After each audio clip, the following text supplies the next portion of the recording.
microorganismos, la mayoría de los hongos los vamos a encontrar de forma de vida libre y el propósito principal de ellos es pues la degradación de la materia orgánica. Perdón, patojos, voy a grabar, se me había olvidado poner la grabación.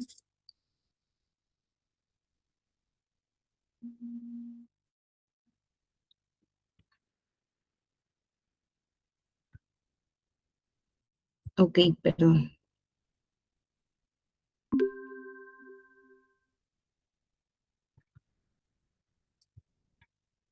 Ahora sí.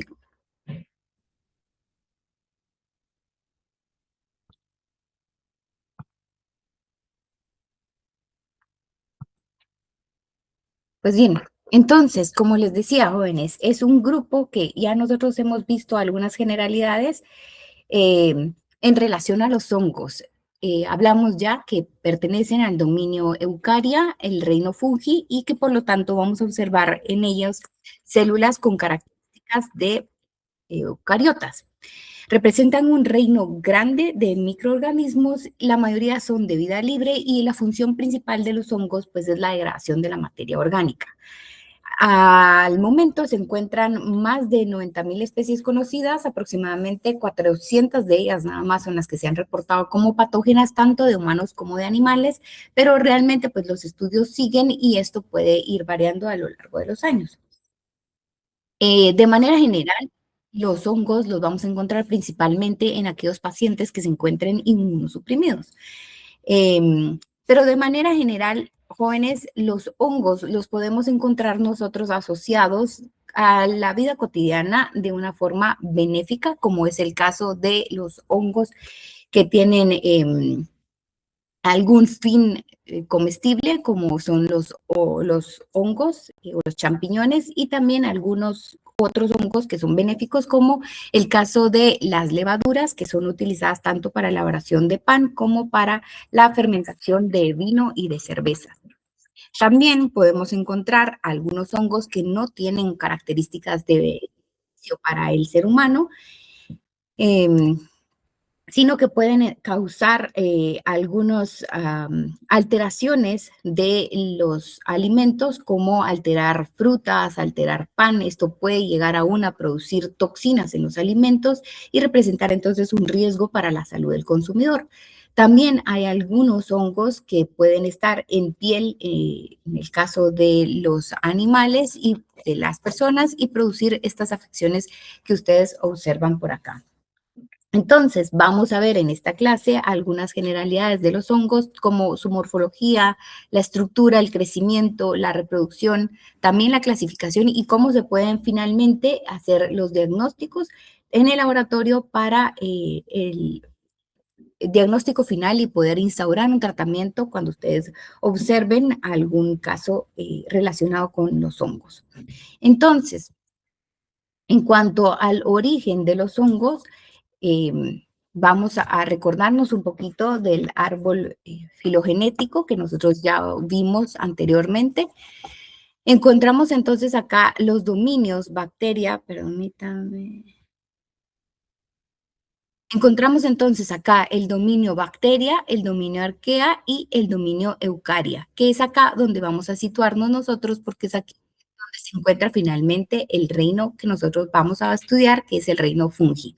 Se los recuerdo para que ustedes empiecen a cambiar un poquito el chip, que veníamos hablando de bacterias y de microorganismos específicamente unicelulares, bacterias, perdón, y de células procariotas, a lo que vamos a ver ahora, que son microorganismos que pueden ser uni o pluricelulares, y además que la estructura de la célula cambia porque ahora vamos a tener células eucariotas. Entonces, en cuanto al origen de los hongos, pues hasta aproximadamente el siglo XVIII se conocían únicamente los hongos de tipo macroscópico, como las setas, principalmente, y esto debido a que no se había desarrollado como tal un microscopio. Fue a partir de esto que empezaron ya a observarse pues hongos microscópicos, de los cuales el ser humano pues ha tenido ya varios beneficios, y también pues ha descubierto que también los hongos pueden llegar a ser patógenos. Em, Hay distintos tipos de hongos, dentro de ellos podemos encontrar hongos de tipo ornamental, también podemos encontrar hongos alimenticios, venenosos y algunos que se pueden utilizar también como medicinales. Entre los hongos que se pueden utilizar como alimento, encontramos como ejemplos el Saccharomyces cerevisiae, que es el que finalmente se utiliza para la producción de cerveza.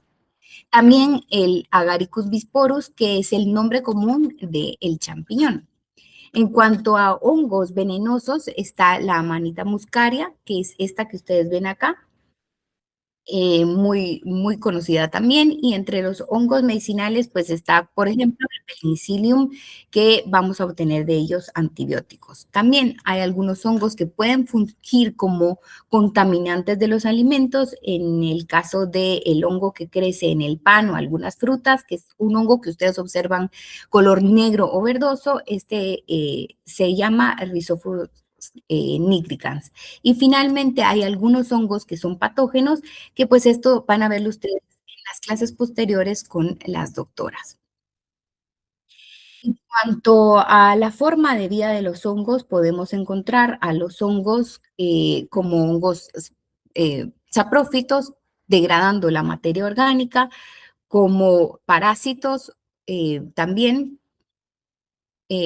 Perdón, en cuanto a los hongos saprófitos, es importante la degradación de la materia orgánica y entre ello principalmente la degradación de la lignina en las plantas, que como ya vimos también en clase de rumen, ningún otro organismo tiene la capacidad de degradar esos enlaces que no son hidrolizables y por lo tanto, pues enzimas bacterianas no logran su degradación y es la función en la naturaleza de los hongos la degradación de este componente. En el caso de los hongos encontrados en la naturaleza como parásitos, tenemos hongos que obviamente se van a beneficiar del hospedero y estos normalmente son aquellos que van a causar ciertas patologías tanto en humanos como en animales. Y por último, hay hongos que en la naturaleza los encontramos en una forma mutualista y estos pues van a asociarse obligatoriamente con otros microorganismos y pues no llegan a ser patógenos, sino que esta es una forma de vida en la cual hay mutuo beneficio entre ambas partes.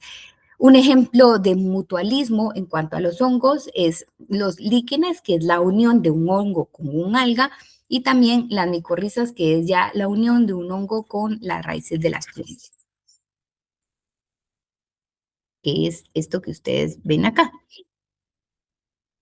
Entonces, cuando nosotros hablamos, patojos, de la ciencia que estudia los hongos, estamos hablando de la micología, mientras que cuando nosotros estamos hablando de una infección producida por hongos, estamos hablando de una micosis. Las manifestaciones en cuanto a las micosis van a variar dependiendo del agente etiológico que sea el responsable de dicha afección y esto pues va a tener diversas manifestaciones dependiendo de el agente etiológico, como les mencionaba, pudiendo ser y considerándose normalmente como afecciones que tienden a tener un carácter crónico y recurrente. Y por lo tanto, los tratamientos para las micosis son tratamientos que son largos y que se tienen que ir haciendo exámenes periódicamente para evitar una recaída en esta afección. En cuanto al hábitat, los hongos, al tener como función principal la degradación de la materia orgánica, pues los vamos a encontrar en agua, en suelos y específicamente actuando en la materia orgánica. Como ya les mencioné anteriormente, son organismos eucariotas y presentan entonces diferencias con las células procariotas, principalmente que van a tener núcleo rodeado de una membrana nuclear, también tienen nucleolo, ribosomas y otros organelos que ustedes ya conocen, como las mitocondrias, retículo endoplásmico, aparato de Golgi, etcétera. Además, pues tienen el citoplasma rodeando, todo esto contenido en el citoplasma, perdón, y rodeando el citoplasma, la membrana citoplasmática y externa a ella tienen la pared celular. Vamos a describir más adelante cómo están formadas estas estructuras. Son microorganismos heterótrofos y no son fotosintéticos. Esto significa que no tienen la capacidad de producir su propio alimento como lo harían las plantas. Entonces, ¿cómo van a obtener los hongos la energía que necesitan? Pues de las sustancias químicas que hay en el ambiente. Y por lo tanto, los hongos necesitan secretar enzimas para poder entonces obtener nutrientes del medio. Excretan entonces exoenzimas y tienen al interno endoenzimas. Esto también lo voy a explicar un poco con más